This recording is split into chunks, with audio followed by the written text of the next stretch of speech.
And-off position goes once again to Martin Pearson, a little teenager who's kicked 16 goals in 4 games. And here at Castleford, with Graham Steadman there, determined to impress again on his old stamping ground after a below-par performance against Australia last Sunday. And after that 28-8 defeat, Darrell van der Velde makes just one change, giving Paul Fletcher his first full game since arriving from Hull. This means St John Ellis reverting to the wing, with Steve Larder injured. Larder is eased back as substitute. It could be a special afternoon for captain John Joyner. 2 tries would take his career total to 200. Peter Fox will be hoping that doesn't happen, of course. There he is, the Featherstone coach in the hat there. He knows that a win could take his team back up to 4th this afternoon. This is also the afternoon when many believe Runcorn's 50-match losing run could end. Our cameras are at Bramley. That action later, and we ask whether captains do have the right to question the referee. All set for the kick-off then? Let's hear from John Helm and David Watkins. John. Thank you very much, Nick, and our usual cracking atmosphere at Post Office Road for the derby match. Jeff Hardy picks it up for Castleford, and a pretty fearsome first challenge from Brendan Tuta. Well, David, you played here many a time at Post Office Road, never in a derby match, and I imagine that there's a bit of added spice today. Well, there must be, but these games, coming to Featherstone, you most certainly know you've been in a game, and Castleford at the end of this one will certainly realise that.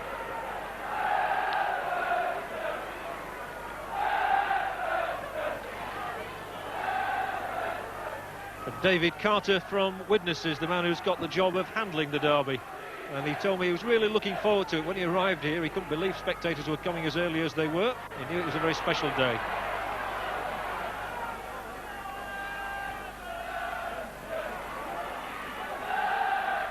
Keith Beefy England over halfway there.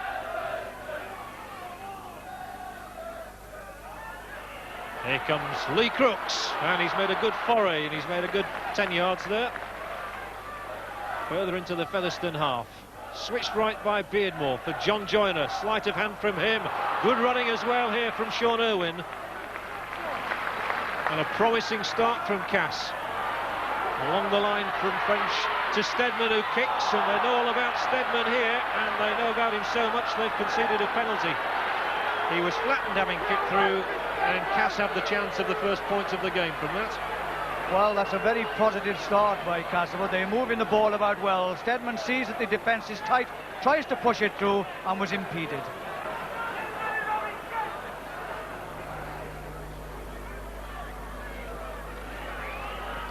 This really shouldn't pose too big a problem for a goal kicker of the calibre of Lee Crooks. Castleford have the first points of the day.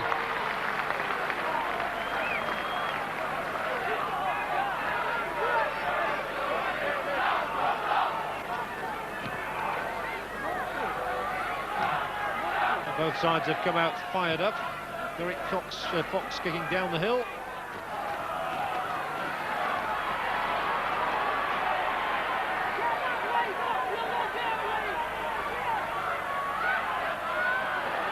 Sampson gets it away for Paul Fletcher. Eager to impress, I'm sure, Fletcher. Starting a game for the first time in Cass colours. Whoa, and Crooks nearly spilled it. Did well to hold on to that.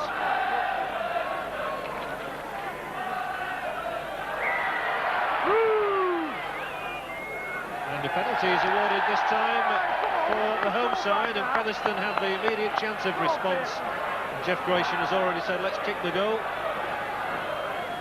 David Carter obviously wants to impose himself in the early stages.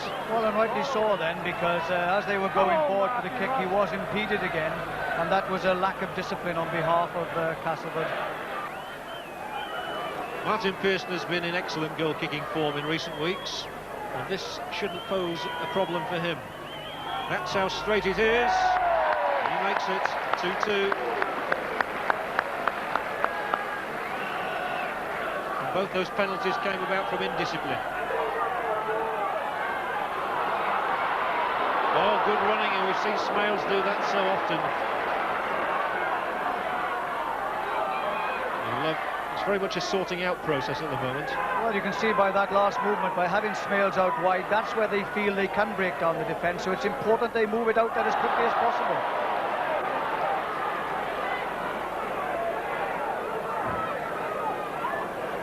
Crafty little Fox's kick didn't work that time. Straight into Lee Crooks' hands. Fletcher again uses his sidestepping to elude the tackler.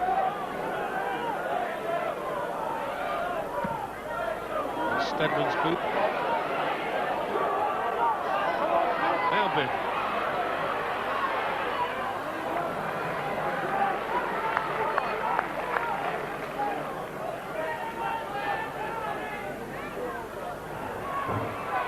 Creation to Fox, that's good. But couldn't hold on.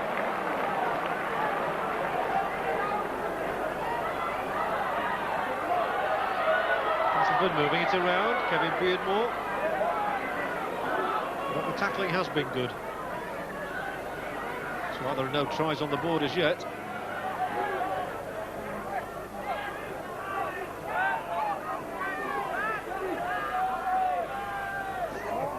Sampson. Stedman now.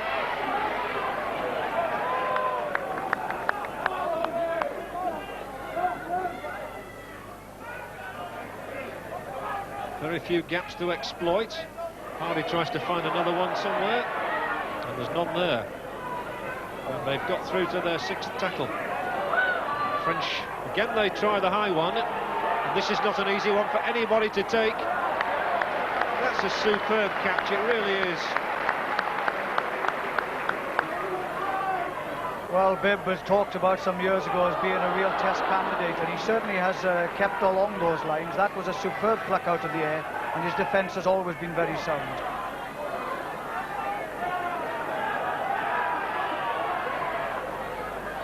Just watch that. Total dedication, didn't take his eye off the ball at all. Pearson knocks it away for Owen Simpson. His first running chance here at Post Office Road, and he's gone nicely for his first tilt. Probably got 30 yards there. Owen Simpson, £50,000 worth there on view. And trying to maintain his excellent try-scoring record in the second division here in the first.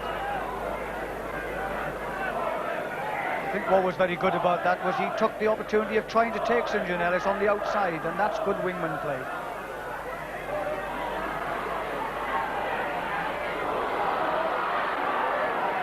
Featherstone come down the hill at them.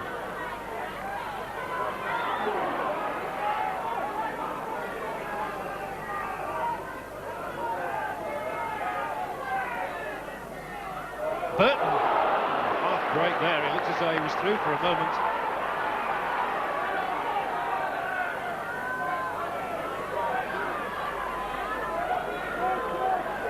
Fox hasn't really been able to weave his magic as yet, but this is where he's dangerous.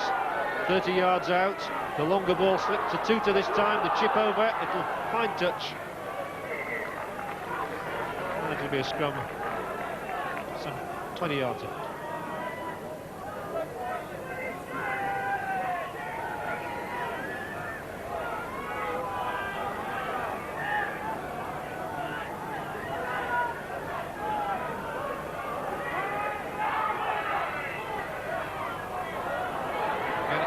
Castleford, and the longer ball for Fletcher. He sought to go off his right foot again, and they knew what was coming that time.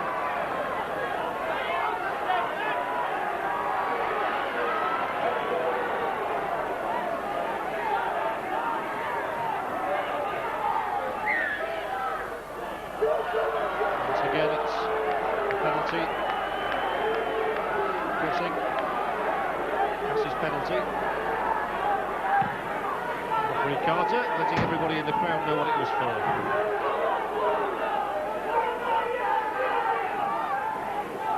Sampson will be the first man in.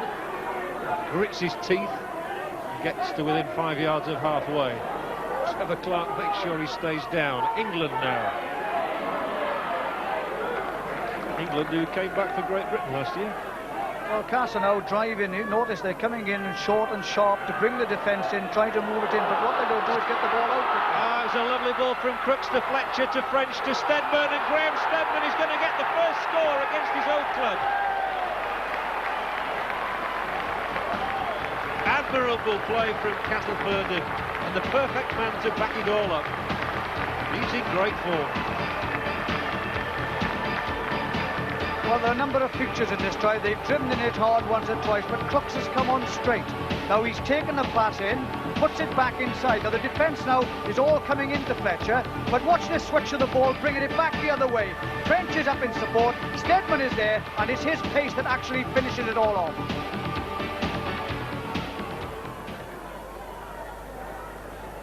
He's an excellent finisher. And he'll have enjoyed that here at Post Office Road against his old pals.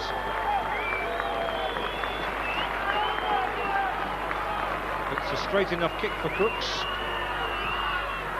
And straight through the middle it goes as well. Casser 8-2 to the good. Well, this had it all. Good into passing, backing up superb. People, man and ball, brings it in, switches across the front of the defence, and the speed of Steadman takes it between the posts.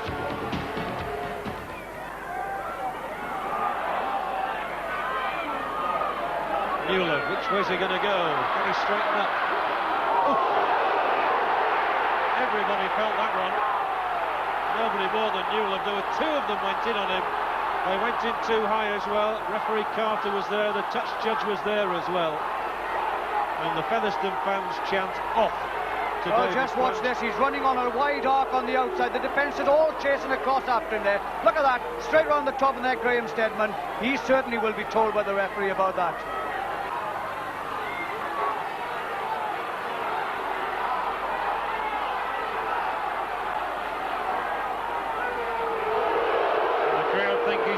To get away with it. Well, if he has got away with it, as it seems at this moment in time, I think the thing is now he'll have to be extra careful. Anything else will result in him leaving the field. And I'm not quite sure what Peter Fox is saying there, but he's having words with somebody in the crowd.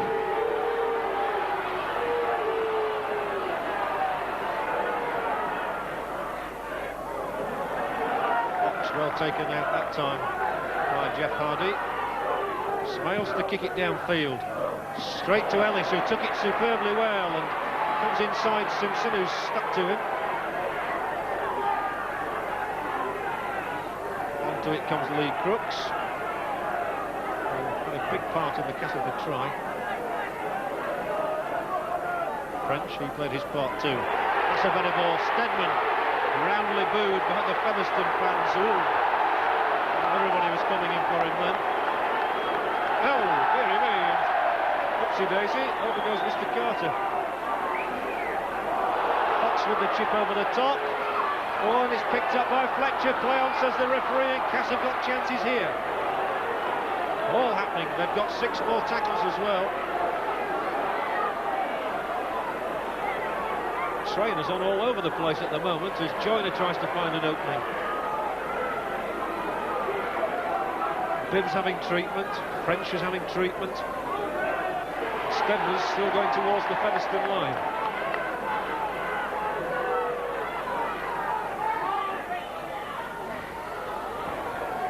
That's a useful little kick over the top as well. Depends on the bounce of the ball. It was taken, knocked out of the hand again. Referee says play on, and Hardy looked as though he was impeded there to me, and the penalty is given. There was no doubt about it, he would have scored, I think, there. Well, it caused chaos then in the Featherstone ranks, but there's been some superbly timed chips over the defence, which have bounced kindly. Just watch, look, there's a kick, it's in no man's land really, both parties going for it. Hardy gets there first, but there's no doubt at all about it. He was pulled down when Derek Fox picked it up to save the situation. So some referees might even have awarded a penalty try for that. Well, it could well have been, because there was doubts at that time, or opportunities rather, that Hardy would have got to the ball first.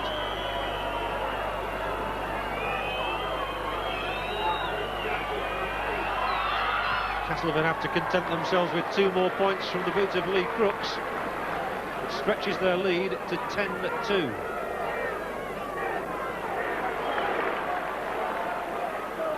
It's turning out to be a very good half for Castleford, certainly the way things are going at the moment. Featherstone badly don't need to concede anything in the closing 5 minutes of the half. Crooks, again he breaks the tackle, goes on. Gets the support from Anderson. Well, it's been an exceptionally good performance from the men from Weldon Road. Steadman brings on Hardy, they keep it going with French and with Fletcher. Keen tackling that time from Manning. Steadman now will chip it through. Question is, will he find a touch? He does. He's answering all the questions. Well, you've got to give it to Castleford. Some of their support play is superb, and their passing and backing up on the outside and the inside has really given them this footing now in the Featherstone 25. But it should be a Featherstone ball from the scrum. Oh, it's not. It's heeled against the head, and that's given Cass a real chance. And Steadman again decided to go it alone. And if they can catch Featherstone unawares now, Cass could have a very healthy advantage at the break.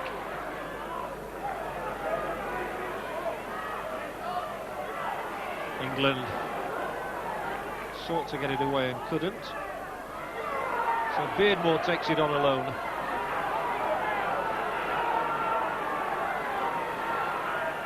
Next to drive in will be Hardy, and he slips the pass well, but it comes out into Smales' hands, and Featherstone get their relief. And how they needed it. That might be a critical moment in the game.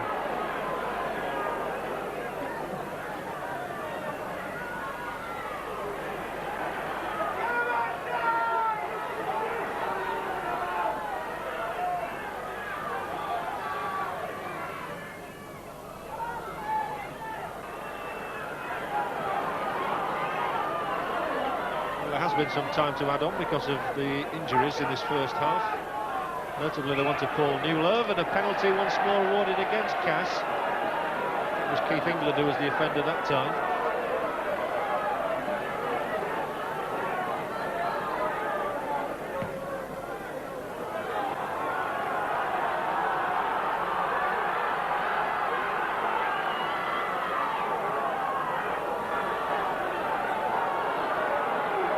Planned move, this one. Brings in Owen Simpson.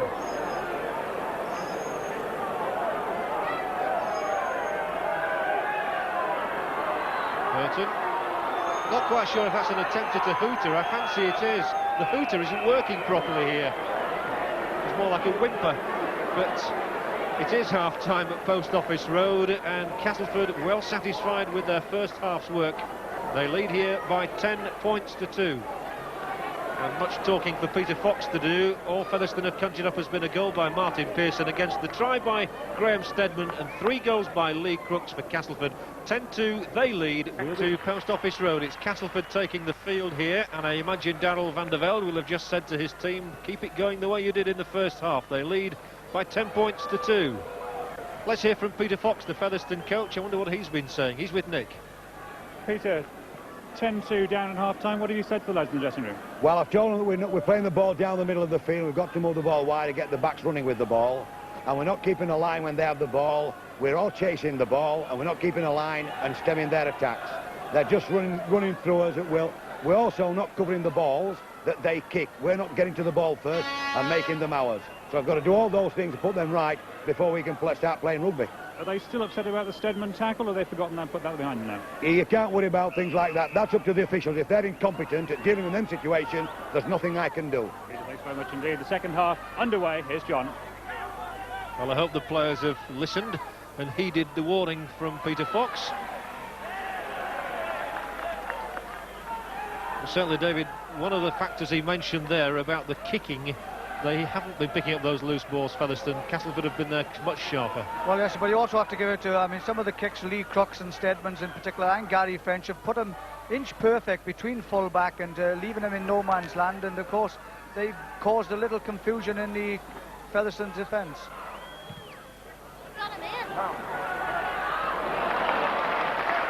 Good catch from Fletcher.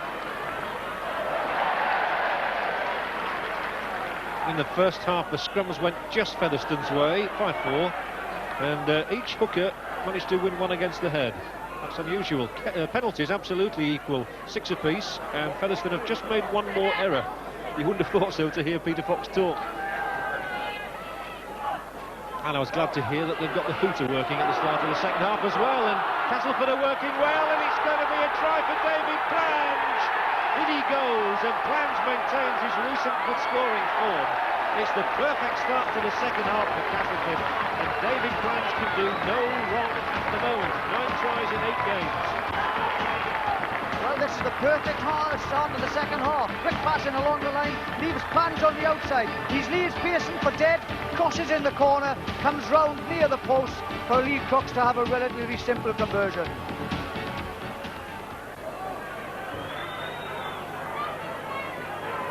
Lee Crooks has a 100% record.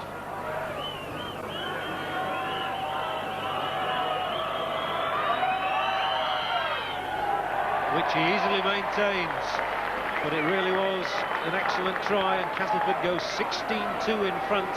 That's going to take some overhauling, and that try certainly worth seeing again.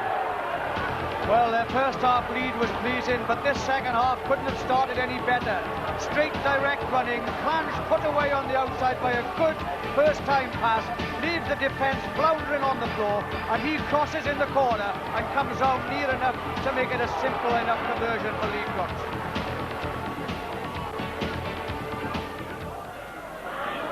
I don't know if you remember it, David, but when Castleford came here towards the back end of last season, they were at the tail end of a really awful run of results, and yet after that they've picked up tremendously to have a good finish to the season, and they've started well this year, winning the Yorkshire Cup as well.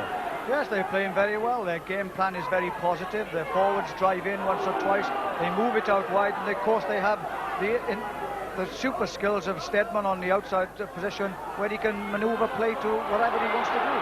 And the ball handling skills of Lee Crooks, who again drives forward well. French does the simple thing, Joyner.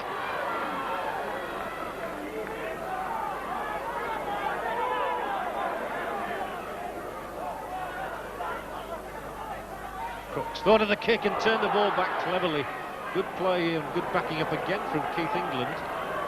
Last tackle, Steadman thinks of the little kick through, and it's picked up and intercepted by Fox.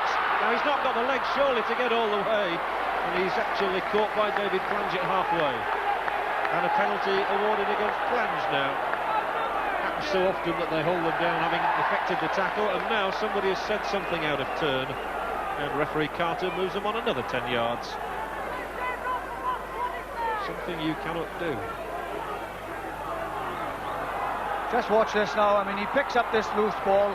He knows he's not going to go all the way, but there's no doubt he's going to go as far as he possibly can. They all give chase to him, bring him down early, and it's in that tackle there that the penalty was awarded to Featherstone.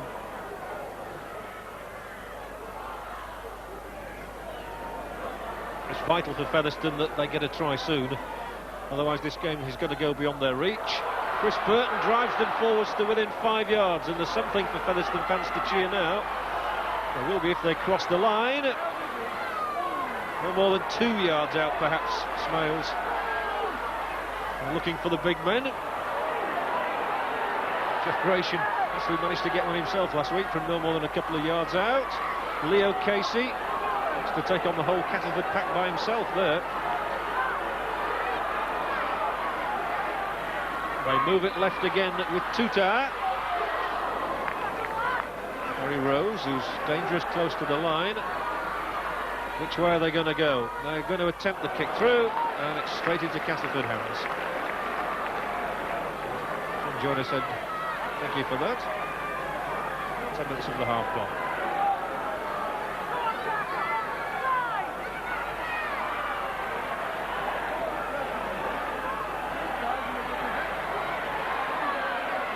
We saw both Castleford props to good effect there, Crooks and Sampson.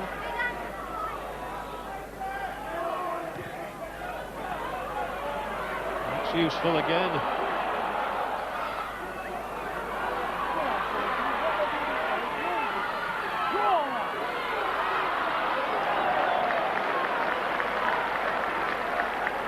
It's good running from Pearson, who's out on the right wing now, but this is good running too from the man who normally is out there, but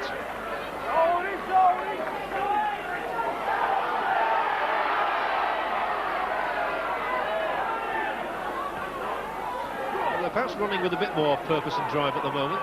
Yes, there is, although when they got near to the Castleford line, too much personal, everybody wanted to be on the act instead of moving the ball out wide, which they've got to do, and Peter Fox has stressed it upon them.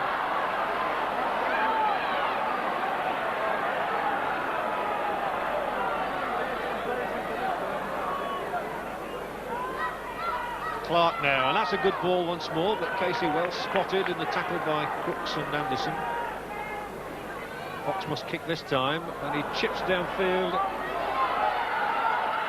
Fletcher's got the confidence to pick it up and set off. Oh, and he sallies forth. Good running again, Fletcher.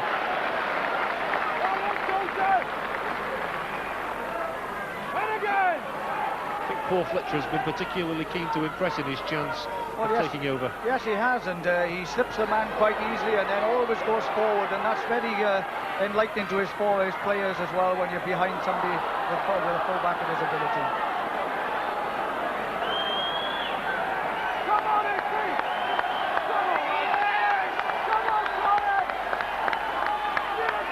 Featherstone are to bring on their second substitute. We had an Itty last week playing for Bradford Northern. Here's his cousin. This is Clary Itty, and it's his debut for Featherstone. He's a bit bigger than his cousin. He certainly is. But about the same size as Jeff Gratian, although a little more youthful.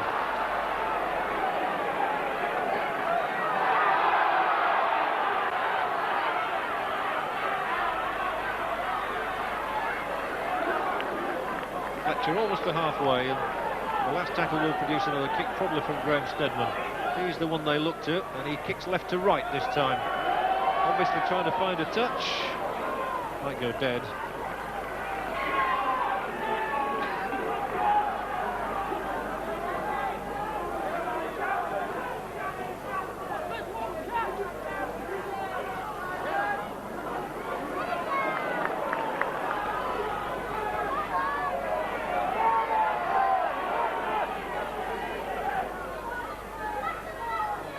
David, when Featherstone had that spell a few minutes ago and were 5 yards out, you thought that was their best chance, but Castleford seemed to have taken the sting out of them again. Yes, they have, only because of their persistence to do it on one man going all the time instead of using the ball wide, as Peter Fox so glaringly said at half-time.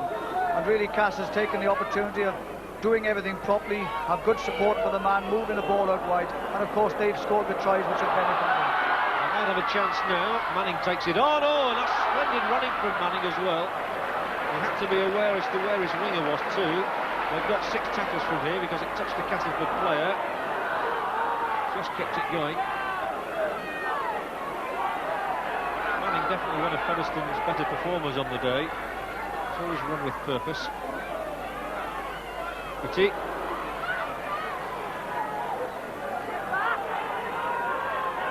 Finding out what the Featherstone grass tastes like. Halfway through this second half.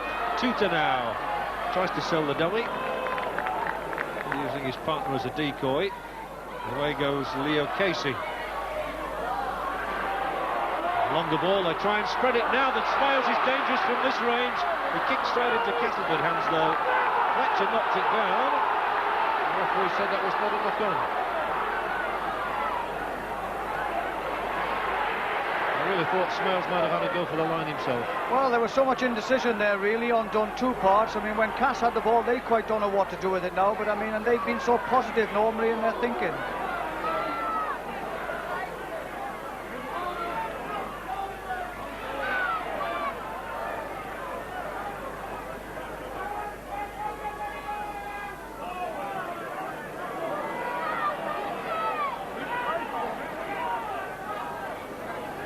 Yet again, the ploy will be for Steadman to kick.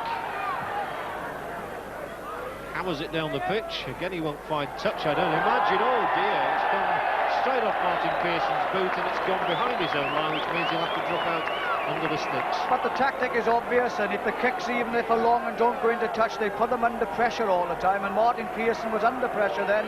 The ball was going into touch. He tried to keep it in, of course, and just help it to go over the dead ball line, allowing now Featherstone to drop back out for Castleford to take advantage of it. And a good long kick it is too. Ellis does the right thing in trapping it. And has a gallop. Ducked under Casey. England. If we did yardage charts as in American football, England would probably top the lot. Stedman to Sampson.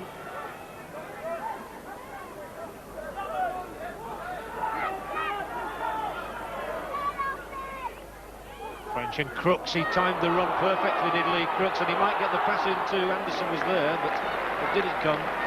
And a good footballing brain shown there by Lee Crooks. He knew exactly where to be. Stedman. This is dangerous for Featherstone. French, the pass. Irwin. Ellis can't take it. Otherwise, Castleford would have been home and dry. Well, really, that was poor play on behalf of Castleford because it was all there for the taking. It only needed a good pass and deliverance of the pass properly, and they would have been in at the corner. They fluffed it, a result of which has given Featherstone really a great escape. Just watch this now, it comes in here. Stedman comes across the defence here. He then is held, passes out. It really is a 2-to-1 situation as Gary Fence sells the dummy. But the pass now, look, a poor pass down, along to the ground, and Featherstone get away from it. Featherstone still haven't got on the try sheet.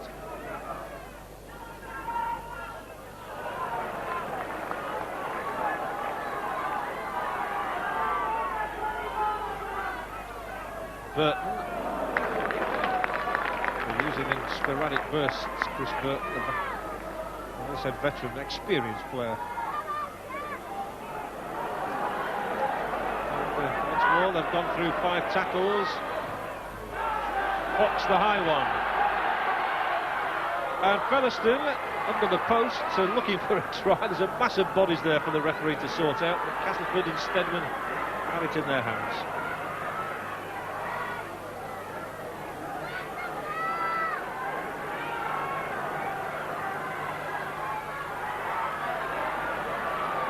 More like the tackling of Featherstone we expect here. Might be a way through now. Irwin, and he's got some support. Ellis is coming up alongside him. Oh, and he went the wrong side. Irwin had gone 40-odd yards there. Joiner's the next one up. But he and Ellis just were not in harness. Well, that really was the wrong option, wasn't it, really? I mean, St John Ellis, you can shout whether or not he shouted for the ball or not, but Irwin really was dithering there, didn't quite know what to do, and an opportunity again lost.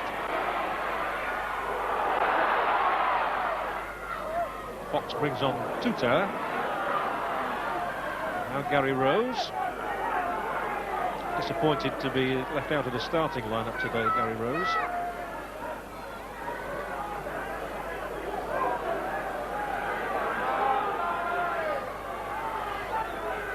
Fox still keeps coming. Smales, he'll keep going as well.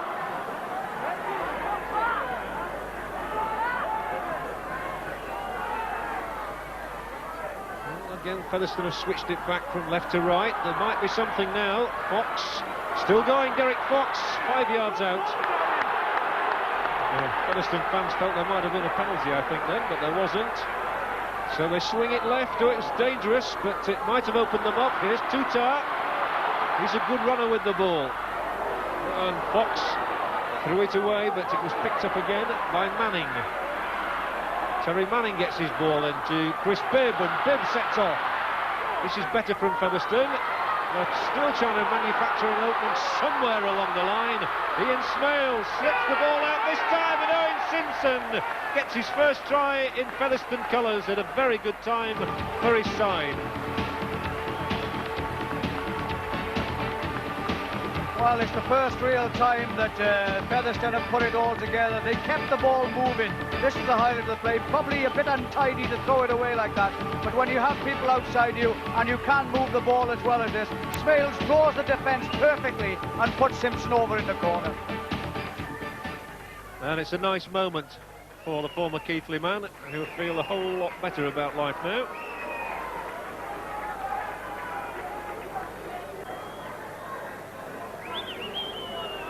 It would be a good time for Pearson to find his goal-kicking touch.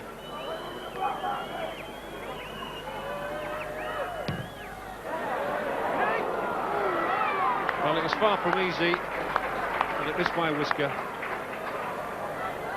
At least Featherstone have clawed back to 16-6.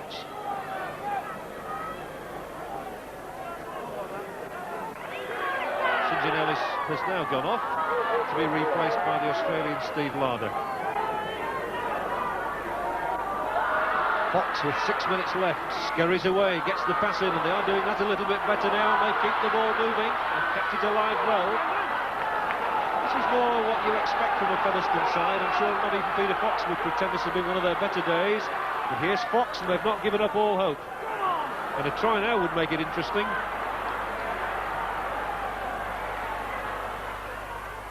Tuta, Burton gets the pass in. Can he spin over the line? No. Terry Manning was there, but my word, he was that close. Literally a foot away from the line, I would say. Good refereeing from Mr. Carter, they're right there. Oh, and a knock on.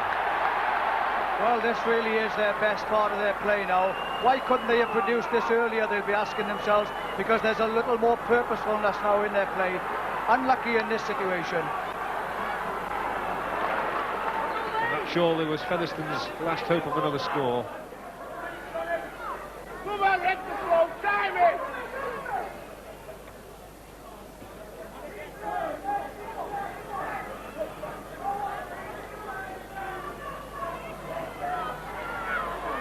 Oh, that's a good half break made by Larder, who scored here last year when Castleford were beaten. And this means that they'll have performed the league double over Featherstone this season. Fletcher goes, good running as well. Larder was able to take the pass but not to elude the tackle of Derek Fox. And this is the last tackle. Stedman once more kicks for touch, which he finds.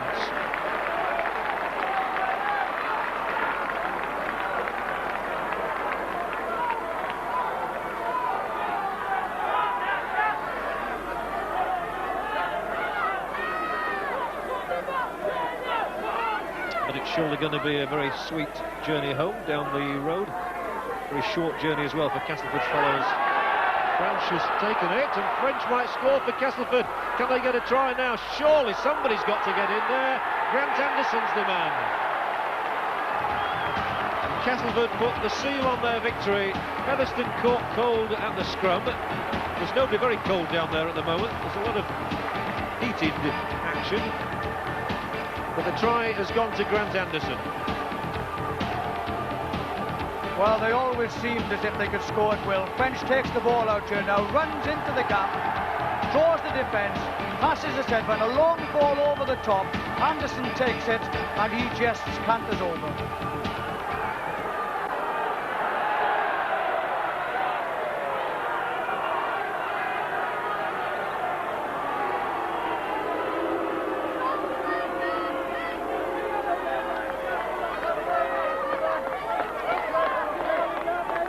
Crooks kicks this one, it really will round off a splendid day for Castleford. And a pretty miserable one for Featherstone. It's 5 from 5 for Crooks. It's 22 points to 6, and it's Castleford's day. And Lee Crooks jumps for joy. It's a winning bonus for the lads. And an easy and decisive victory in the end for Castleford. Graham, congratulations. You enjoy coming back to Featherstone Road or not really? Yeah, I always enjoy coming back here. I always get a warm welcome. We've come to do a job, and obviously we've jumped up the ladder once again this week. You brought a bit of luck in the camp, so hopefully they'll keep coming and watching us. It's nice to come and get 2 points, always hard here, but we've done a good job, and scoreboard says it all. So for the second time in 3 weeks on Scrumdown, Castleford win away from home, 22-6. Featherstone's only try coming from Owen Simpson. Stedman, Plange and Anderson all responded for Castleford, and 5 goals for Lee Crooks. David Watkins, who's the Stones bit of man of the match this week? Well, it goes to a purposeful half-back who provided a good link, kicked intelligently, and his passing and backing up makes him my man of the match, Gary French. We've trained hard all week. We've worked especially hard on our defence, and I suppose Darryl will be a bit disappointed with the try they scored in the corner, although it was just a good defensive effort by the whole side. But the first half performance was really the making of the game, was it? As far oh, well, we kept them down in their half of the field, and we sustained the pressure they give to us, so we played it down in that end of the field, and we come up with 10 points in the first half. Well, congratulations and well done. Thanks a lot. I think the forwards sewn up for us really. At the end of the day, the class told, isn't it? It's been a long time for you, hasn't it? You've been out of the game for some time. That was your first full game. Was that difficult for you? Yeah, it was. Properly knackered now, if you want to know the truth. But it's hard to come back for so long being out. Well, I'm glad to be back with such a good club. What was the basic fault today, do you think? Well, take nothing away from Castleford, I thought, you know, they played well. But I thought we didn't do ourselves any favours. You know, we didn't play to the plans we were told to play to, and obviously you can't expect, you know, the results you want if you're not doing what you're told. Here are the vital statistics of the match. Featherstone took the scrums 10-7, but just as important was the fact that Castleford's Kevin Beardmore healed 3 against the head. There were 18 penalties in the match, Rovers gave away a mere 7, and perhaps surprisingly they made fewer errors, though only 1. So, who else has been making the day's headlines? Nick? Well, first and foremost, History. The word was that it might after last week's brave failure against Hunslet. Can you remember what you were doing on October the 30th, 1988? No? Well, these Runcorn fans can. They were witnessing the last occasion their team actually won a match, 2012 at home to Fulham. But despite 2 years of constant defeats, well, there was one draw in 1989, the smiles of supporters with eternal optimism are still broad. At least the team still travels in style. They might be bottom of the class in a playing sense, but they're trying to get the show on the road again. And they have the unstinting support of wives and children who've seen them lose everywhere from Barrow to Batley twice over. Jeff Fletcher has been Mr. Runcorn for as long as anyone can remember. At times he seems to have kept the club alive almost single-handed. So at attempt number 62, could today be the day for a win bonus? From better to better to better to better all the way we're hoping to go now. We've got this team together now, which we've made a few changes from last week, which we think will improve the side. What we're trying to do now is just to build on that.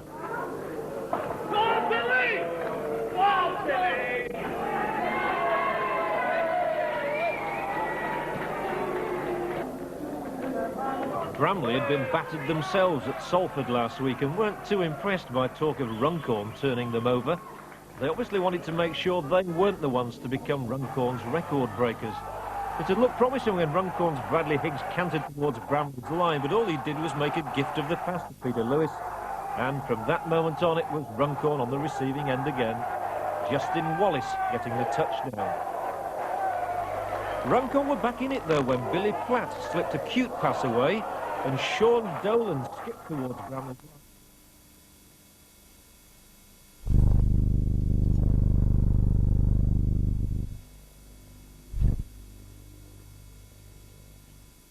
Trying at will.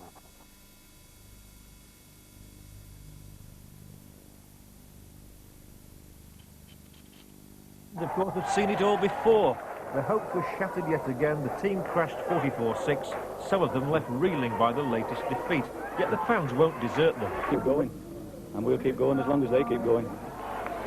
Well, now we leave today's action to look at one of this season's more contentious issues.